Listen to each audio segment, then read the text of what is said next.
Welcome back, fourth grade scientists. We are back in Ersktown, and today we're going to work on lesson 2.2, activities 2 and 3, and it's called energy past and present. Let's review our unit question.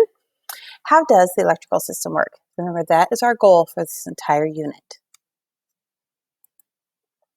The question we're trying to solve for the chapter we're in is, what makes the devices in Ersktown's output energy or fail to output energy? So what makes them actually give out some energy, or what causes them to fail giving out energy? So today we're going to learn use a new reference book. It's called Energy Past and Present. And this book is going to help us answer our investigation question, which is, how do devices have so many different output energy forms when they're plugged into the same electrical system? Now, we talked about this in our last lesson. How can you plug in a toaster and you get heat, or you plug in a lamp and you get light? So we're trying to figure out how different outputs from the same input.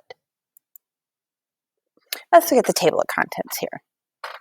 Looking at the titles of these sections of our reference book, what do you think it's about? Look them over carefully. If you said that it's about energy that was used from ancient times all the way to today, you're correct. So we're going to talk about how energy was used before we were all alive and how it's being used now. I'm going to start reading these 2 pages aloud for you.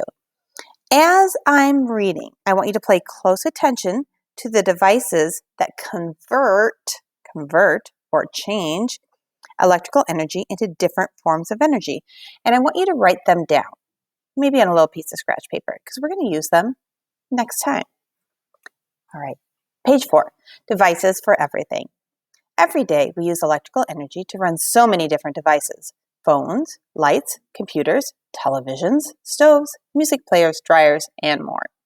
These devices all convert or change electrical energy into other forms of energy, such as light energy, sound energy, motion energy, and thermal energy. Life before electrical devices. Imagine a time before electrical devices were invented. What was everyday life like in the past? Without all these devices, how did people do all the things we use electrical energy for today? So how did we dry our clothes? How did we keep cool? How did we dry our hair? Think about those things. Page 6, keeping cool today. People tend to use more electrical energy on hot days than on cold days. To keep cool when it's hot, people run electric fans and air conditioners. These devices use lots of electrical energy. Here's how an electric fan works.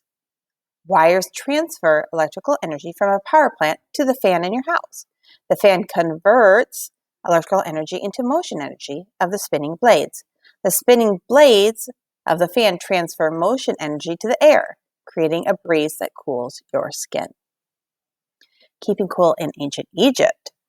Kings and queens in ancient Egypt also used fans to stay cool. However, those fans weren't electric. To create a cool breeze, a servant moved a feather fan up and down.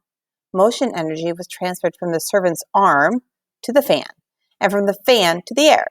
Unfortunately, the fan's breeze only cooled the king or queen, and the servant stayed hot. Doesn't sound very fair to me. What do you think?